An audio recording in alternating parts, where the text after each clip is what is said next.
Hello hi friends, Radhe Radhe समस्त को welcome back to my YouTube channel. तो आज एक नुआ रेसिपी को आपण मान को बहुत बहुत स्वागत। तो चलतु जेहेतु घांटिया तो बनैबा आम घांट तरकारी। तो घांट तरकारी मुझे सब परिबा पत्र बा जहाँ जहाँ सामग्री आवश्यक मुझे नहीं आसचे। तो चलतु ए प्रस्तुत करवा घांट तरकारी। काहाको काहाको घांट तरकारी पसंद निहाती कमेंट रे जणेबे। तो चलतु ये मु प्रस्तुत करी आज घांट तरकारी। तो घांट तरकारी मुझे सोला बुट बुट आ मटर ये बतुरी नहीं बुट डाली आ घर डाली ये आ गजा मुग मुझे राति बतुरे की बांधि देती। आठी मसला पियाज रसुण अदा टमाटर कंचा लंका आ अल्प किछि शुखला लंका फुटण गोटा मसला आठी अल्प किछि लुण तेजपत्र गरम मसला हलदी गुंड काश्मीरी पाउडर। आपण मैंने जदि चाहिए चिकेन पाउडर मीट मसला जहाँ भी नहीं पारे मुझे नहीं। तो परिवार मुझे नहीं झुडंग अल्प किछि पानी कखारु बीन्स बुढ़ा काकुड़ी कदली पोटल ये मुझे भंडा अल्प किछि गाजर देसी आलू आपटे नहीं आलू कखारु बैगण सारू। तो आपण के हिसाब से अन्य किसी नहीं पारे। मुझे धनिया पत्र ओ तो नथिले घांटर किसी माने ना। तो ये आम मु सोरिष तेल यूज कर गुआ घी कि रिफाइन तेल भी यूज करें। तो ये मु कड़े बसई नहीं अल्प किछि फुटण दे दूची। ये आम परिबा सब गुड़ाक भाजी नेबा भाजिकी करबा द्वारा तरकारी बहुत टेस्ट लगी थाए। आपण मैंने निहाती थरे ट्राए करंतु बहुत बढ़िया लगे। ये सब परिबा को मु एका संगे नहीं जाइछि आ ताको फ्राए करबा पई कि 15 ରୁ 20 मिनट पे फ्राए करबी। तो ये चलतु बैगण पकेबा नाही कईथा हो। तो चलतु तो एपटे मो मटर बुट आ सोले बुट को प्रेशर 2टा सीटी देदेवी। जेहेतु मुझे सांग सांग बतुरे राति पकई नी।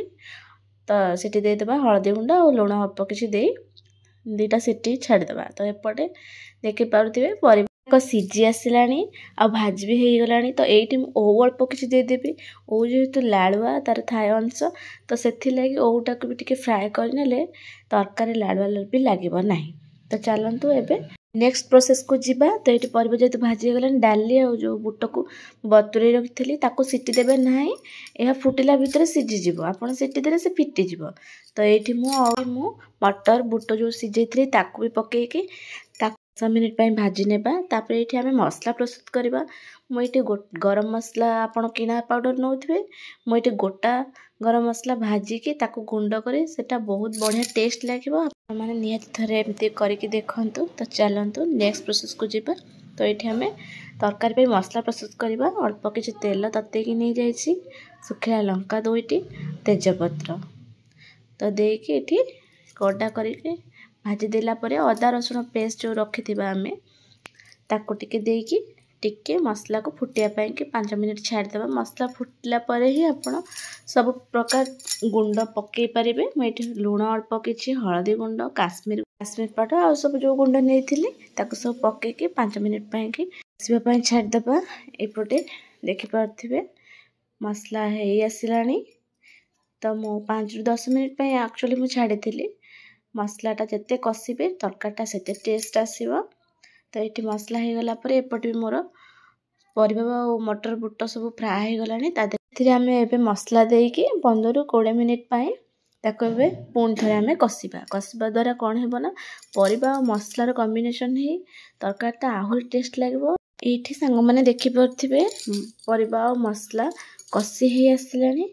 तो आम ए अल्प किछि पानी दे ताको फुटिया छाड़देबा घोड़े की 10 ରୁ 15 मिनिट फुटिया छाड़देबा। तो ये सांग मैंने देखंतु टाइम हो गलानी फुटी भी आसलानी। तो आम ये गजामुग दबा पूर्वर गजामुग देते कौन होता ना फिटी जाता तो तरकारीटा भल लग ना। एबे गजामुग देदेबा तापर आम कौन करबा टिके एपट सेपट कर घांटी नेबा। घांटी नेला परे आम ये बैगण भी तरकारी जो फुटुथिबे बैगण से सांग मैंने पकेबे कारण कईथा हो जाए। तो आगु भाजिले कि कषिले भी कईथा हो। तो ये तरकारी भी फुटी आसलानी तो आम छुंक प्रस्तुत करवा। मुझे अल्प किसी सोरिष तेल नहीं तो आपण हिसाब से जो तेल नहीं पारे। फुटण अल्प किसी सुखिला लंका ये धनिया पत्र मुझे आग पकई दूसरी ये मत बहुत भल लगे। समस्ते गार्निशिंग पकाती कि धनिया पत्र पकई घाटी देकी छुंक देले तरकारी टेस्ट बहुत बढ़िया आसे। तो ये आम जो प्रस्तुत करते घर तैयारी गरम मसला तो ये देदेबा और तरकारीटा बहुत टेस्टी लगे एमती कले। तो निहाती आपण मैंने गोटे थर ट्राए करूँ। ये मोर प्रस्तुत हो गला ओडिया घांट तरकारी घांटरे घांट तरकारी। तो आपण मैंने निहाती थे ट्राए करेंगे। लाइक शेयर सब्सक्राइब करने को जमा भी भूलें। रही बाय पुणी देखा नेक्स्ट गोटे ब्लॉग रे। तो रही बाय बाय राधे राधे समस्त को।